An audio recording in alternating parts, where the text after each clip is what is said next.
नमस्कार मित्रों, ज्योतिष आचार्य विजय कुमार तिवारी का सादर नमन और सादर प्रणाम। आप सभी को बताना चाहूंगा कि हमारे जो नवग्रह हैं जो हमारे जीवन को परिवर्तित करते हैं और नए साल में 2025 में आपको नवग्रह इस प्रकार परिवर्तित कर देंगे जो कि आपके भाग्य को चमका देंगे। तो आइए मैं नवग्रहों का एक एक ग्रह का उपचार बता रहा हूं जो कि आपकी राशि के लिए, आपके फलित के लिए और आपके भाग्य के लिए बहुत ज्यादा इंपॉर्टेंट है।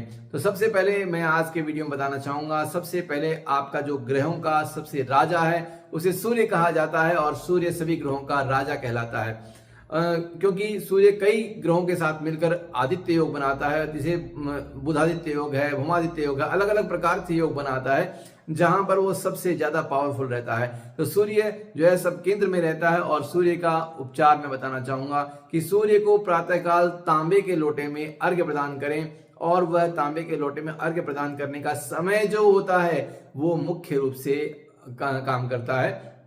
यदि आप जो है उस समय से आप अर्घ्य प्रदान नहीं करें, सूर्य को अर्घ्य प्रदान 10 बजे, 11 बजे या 12 बजे करते हैं तो वह सूर्य को अर्घ्य दिया हुआ आपका काम नहीं आएगा। इसलिए सूर्य को अर्घ्य देना है तो प्रातः काल जिस समय सूर्य उदय होता है उस समय रविवार को सबसे ज्यादा अहम भूमिका है इसकी, और रविवार को आप तांबे के लोटे में अर्घ्य दीजिए। साथ में चंदन का तिलक जो है उसके अंदर जो है थोड़ा सा डाल दीजिए, रोली या लाल चंदन डालें और थोड़ी सी जो है वो लाल रंग के पुष्प डालें। तो आपको सूर्य से हर प्रकार से यश वृद्धि करेगा, आयु विद्या और यश बल प्रदान होगा सूर्य से।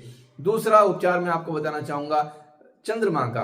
चंद्रमा चंचलता का देवता है, चंद्रमा जो है शांति का देवता है, मन का देवता है, मन को अंगीकार करता है और आपको मन को लगाने का कार्य करता है। इसलिए चंद्रमा जिसका नीच है तो चंद्रमा नीच जो है वो जो है वृश्चिक राशि में होता है, और सूर्य जो मैं पहले आपको बताया था सूर्य जो है वो जो तुला राशि में नीच का होता है। तो वहां पर उन दोनों को प्रसन्न करने के लिए सूर्य का उपचार मैंने आपको बताया। अब चंद्रमा को अच्छा करने के लिए उपचार बता रहा हूं। भगवान शंकर जिन्होंने चंद्रमा को अपने शीश पर जटाओं में धारण कर रखा है, भगवान शंकर की पूजा करें, चंद्रमा उसके लिए बहुत ही अधिक कारगर सिद्ध होता है। और माँ तथा मामा की सेवा करें, यानी कि अपने हम लोग बचपन से कहा जाता था कि चंदा मामा, तो वास्तव में मामा और माँ की सेवा करें और अपने पिता की सेवा करें और बड़ों का आदर करें तो चंद्रमा बिल्कुल अच्छा हो जाएगा, स्वस्थ हो जाएगा और आपके मन के लिए बहुत अच्छा कारक हो जाएगा। आपका मन जो है बिल्कुल चंचलता से ओतप्रोत हो जाएगा, आपके मन में दुर्भावना नहीं रहेगी, सबके प्रति सत्कार रहेगा, सबके प्रति आदर सम्मान रहेगा। चंद्रमा को ठीक करने का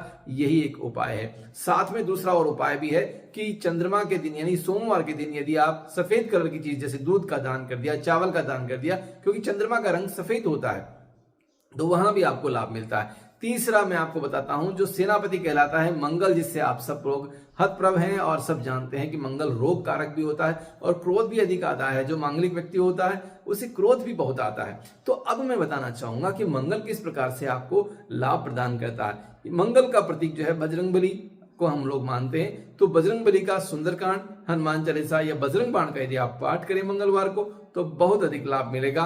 और अचूक उपाय है दूसरा एक और उपाय कि पूर्णिमा के दिन या मंगलवार के दिन बजरंगबली को सिंदूरी तिलक करें और साथ में लड्डू का भोग लगाएं तो आपके लिए बहुत अधिक मंगल जो है वो प्रभावी होगा। मंगल कर्क राशि में नीच का होता है जो कि बहुत परेशान करता है और रक्त से संबंधित रोग प्रदान करता है। इसलिए मंगल का उपचार जो मैंने आपको बताया ये अवश्य कीजिएगा, आपको बहुत अधिक लाभ मिलेगा। चौथा उपचार मैं आपको बताना चाहूंगा, चौथा उपचार है, चौथा ग्रह है बुध। बुध जो है वो व्यापार का देवता है, बुध रोजगार का भी देवता है और बुध जो है बहुत सारे आयाम प्रदान करता है। बुध कलाओं का भी देवता है। बुध जो है आपके अंदर छिपी हुई जो कलाएं हैं, जो आपके अंदर बोली का मिठास है वो भी बुध प्रदान करता है। और बुध प्रदान करने के साथ साथ में जिसका यदि बुध अच्छा नहीं है, क्योंकि बुध जो है जब अच्छा नहीं होता ये सारी चीजें बेकार हो जाती हैं, तो बुध को अच्छा करने के लिए हम सबसे पहले बुध को प्रसन्न करेंगे। और बुध को प्रसन्न करने के लिए भगवान गणेश जी जो बुध का प्रतीक है, भगवान गणेश को दूर्वा के तार चढ़ाएंगे, 5, 11, 21 दूर्वा के तार चढ़ाएं। दूर्वा हरी होनी चाहिए। साथ में भगवान को लड्डू का भोग, क्योंकि मोदक जो है भगवान को प्रिय है, और मोदक का भोग लगाएं तो भी आपको बहुत अधिक लाभ होगा। साथ में गाय को हरा चारा खिलाएं, क्योंकि हरी चीज, बुध का रंग हरा है तो हरी चीज का दान करेंगे। इस प्रकार से मैं आप सभी ग्रहों के मैं आपको रंग बताता हूं कि सूर्य का रंग लाल है, चंद्रमा का रंग सफेद है और मंगल का रंग लाल है, बुध का रंग जो है वो हरा है और गुरु का पीला है शुक्र का सफेद है, शनि का काला है और रवि का फिर जो है वापस जो है वो लाल हो जाता है। तो इस प्रकार से जो है बुध को प्रसन्न करने के लिए ये उपाय करें और बुध के मंत्रों का जाप करें, तो आपके लिए बुध बहुत अच्छा होगा, आपका व्यापार वैभव बढ़ेगा। तो जो व्यापारी वर्ग हैं उनको बुध जो है बहुत ही ज्यादा इंपॉर्टेंट ग्रह उनके लिए। जी हाँ, उनकी मान मर्यादा और व्यापार की प्रवृत्ति के लिए बुध बहुत ही आवश्यक है। अब मैं 5वें ग्रह के बारे में बताना चाहूंगा। बुध के बाद में आता है गुरु का नंबर। तो गुरु जो है बहुत शीतलता, ज्ञानवान और सौभाग्यशाली प्रदान करता है। गुरु जब चंद्रमा के साथ में मिलता है तो गजकेसरी योग बनता है। और गुरु को यदि आपको अच्छा करना है तो सबसे पहले गुरु की पूजा करें। गुरुवार को चने की दाल न खाएं, गुरुवार को जो है केला नहीं खाएं, और साथ में गुरु की पूजा करने के लिए प्रातःकाल और सायंकाल दोनों समय पूजा करें। प्रातःकाल पूजा करने के लिए गुरु के लिए थोड़ी सी हल्दी पिसी हुई 1/4 टीस्पून जो है चम्मच होती है उतना सा हल्दी पिसी हुई लीजिए और स्नान करने वाले जल में आप डालिए। उसके बाद आप स्नान कीजिए, आपके मंगल कार्य प्रवृत्त हो जाएंगे। जो मंगलिक कार्य होने हैं उनके रास्ते प्रशस्त हो जाएंगे, खुल जाएंगे और आपको बहुत अधिक लाभ मिलेगा। साथ में सायंकालीन यानी शाम के समय में एक दीपक जलाएं देसी घी का। दीपक जलाने के लिए चाहे तो आप पीपल के पास जला सकते हैं, चाहे केले के वृक्ष के पास जगा सकते हैं, क्योंकि भगवान विष्णु का प्रतीक होता है और विष्णु के प्रतीक होने के साथ साथ उनको प्रसन्न करने का यही एक मुख्य उपाय है। जी हाँ, गुरुवार को शाम को देसी का दीपक केले के पास या पीपल के पास जलाएं, आपको बहुत अधिक लाभकारी होगा। साथ में अब नंबर आता है शुक्र का। तो गुरुवार को साथ में एक मैं बताना चाहूंगा कि पीली चीज का दान भी किया जा सकता है। जैसे आप जो है चने की दाल का दान कर सकते हैं, केले का दान कर सकते हैं और साथ में जो है पीली सरसों का दान कर सकते हैं, पीले पुष्प प्रवाहित कर सकते हैं और जो है पीली चीज को दान कर सकते हैं, जैसे हल्दी वगैरह का दान भी किया जा सकता है। तो ये भी बहुत अचूक उपाय हैं गुरु के। अब शुक्र का नंबर आता है। तो शुक्र जो होता है वो बिल्कुल प्रेम का देवता होता है, दाम्पत्य जीवन का होता है, लव अफेयर्स का देवता होता है। सभी चीजें शुक्र पे प्रभावित करती हैं। यदि आपके किसी के प्रति भी, किसी राशि वाले के प्रति भी आपका प्रेम है, आपका दाम्पत्य जीवन है, उसके लिए शुक्र बहुत महत्वपूर्ण और इंपॉर्टेंट ग्रह है। शुक्र को प्रसन्न करेंगे तो आपका दाम्पत्य जीवन बहुत अच्छे से चलेगा। आपकी जो लव लाइफ है, प्रेम प्रसंग है, वो भी बहुत अच्छे चलेंगे और आपके जीवन साथी के साथ में आपका सामंजस्य भी बहुत अधिक होगा। तो ये एक बात मैं बताना चाहूंगा आपको, शुक्र को प्रसन्न करना है तो गाय को गुड़, चना और रोटी प्रदान करें शुक्रवार को। जी हाँ, बहुत इंपॉर्टेंट चीज है। और दूसरा मैंने आपको बताया था कि शुक्र का रंग सफेद होता है। उस सफेद रंग के साथ में आप दूध भी दान कर सकते हैं, चीनी भी दान कर सकते हैं और कच्चे चावल भी जो है दान कर सकते हैं। ये शुक्र के लिए आपको बहुत ज्यादा इंपॉर्टेंट है। और सफेद रंग का रुमाल अपनी जेब में रखें तो भी शुक्रवार को बहुत लाभ मिलता है। अब जो है लास्ट में जो मेन ग्रह है वो शनि है। शनि न्याय के देवता हैं। शनि जो है 7.5 से जो व्यक्ति प्रभावित होता है उसका पूरा जीवन जो है वो परिवर्तित हो जाता है। शनि को प्रसन्न करने के लिए, शनि बहुत बलवान है और न्याय के देवता हैं, तो शनि को प्रसन्न करने के लिए ऐसा माना जाता है कि लंका के समय जब रावण ने शनि महाराज को बंदी बना रखा था तो हनुमान जी ने उन्हें जो है वो छुड़वाया था। तो हनुमान जी को वरदान दिया था उन्होंने कि जब भी जो भी तुम्हारी कोई पूजा करेगा उसे मैं कष्ट नहीं प्रदान करूंगा और उसे 7.5 मेरी असर नहीं कर पाएगी।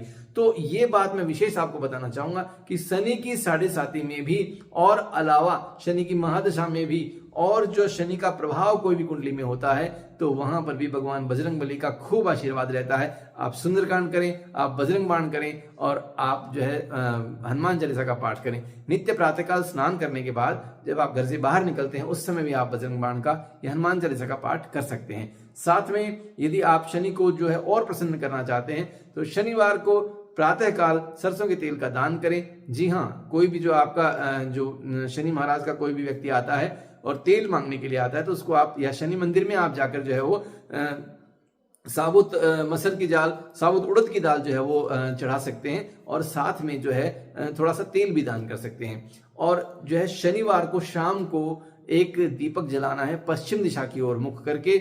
आपका मुख पश्चिम दिशा में होना चाहिए और आप एक दीपक जलाएंगे सरसों के तेल का। उसमें जो है क्योंकि शनि की जो महादशा होती है वो 19 वर्ष की होती है तो 19 दाने जो साबुत उड़द के जो है वो डाल दें, आपका कार्य बिल्कुल सिद्ध हो जाएगा। कोई मन में आपने सोच रखा है, कुछ प्रार्थना सोच रखी है, कोई अच्छा सोच रखा है या आपकी मनोकामनाएं जो है, क्योंकि भगवान न्याय के देवता हैं और बहुत प्रसन्न होते हैं तो बिल्कुल छप्पर फाड़ के देते हैं, बहुत अधिक प्रसन्नता प्रदान करते हैं। तो शनि का यह एकमात्र और अच्छा उपाय है, तो आप जो है वो शनि का उपचार करें। यदि किसी को कष्ट है, शारीरिक कष्ट, शारीरिक पीड़ा है, तो छाया दान भी कर सकते हैं और एक लोहे की कटोरी लेकर उसमें थोड़ा सा सरसों का तेल डालें, उसमें अपना चेहरा देखें और काली पॉलीथीन के अंदर बंद करके दान में कर दें या शनि मंदिर में चढ़ा दें, तो भी जो है आपके शारीरिक कष्ट हैं वो सारे समाप्त हो जाएंगे।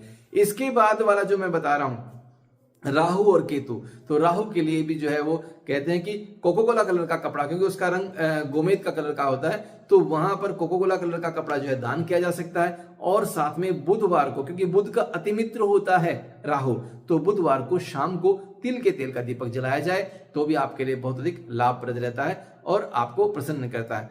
किसी कुंडली में काल सर्प योग हो तो अगर सर्प दान किया जाता है, यानी सच्ची का सर्प पैसे देकर आप उसे आजाद करवा दीजिए, तो आपके लिए बहुत जीवन में लाभकारी रहता है और आपको राहु बहुत अधिक फलवान देता है।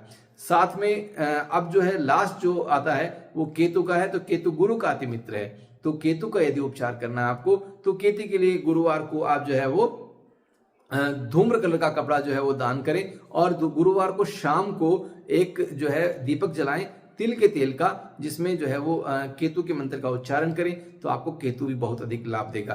तो मित्रों, ये थे जो 9 ग्रह हैं, उनके मैं सारे उपचार बताए हैं आपको। सभी जो है सभी व्यक्तियों को ये उपचार नित्य करने चाहिए, क्योंकि नित्य कोई न कोई जो हमारे कार्यों में त्रुटि आ सकती है, हमारे कर्मों में भूल हो सकती है, उन कर्मों को अच्छे करने के लिए, श्रेष्ठ करने के लिए इन 9 ग्रहों का पूजन करना चाहिए। इसी विधि से आप करेंगे, आपको बहुत अधिक लाभ मिलेगा। तो मित्रों, कैसा लगा वीडियो? प्लीज लाइक, शेयर और सब्सक्राइब करें और कमेंट बॉक्स में कमेंट जरूर डालें। धन्यवाद। जय हिंद, जय भारत।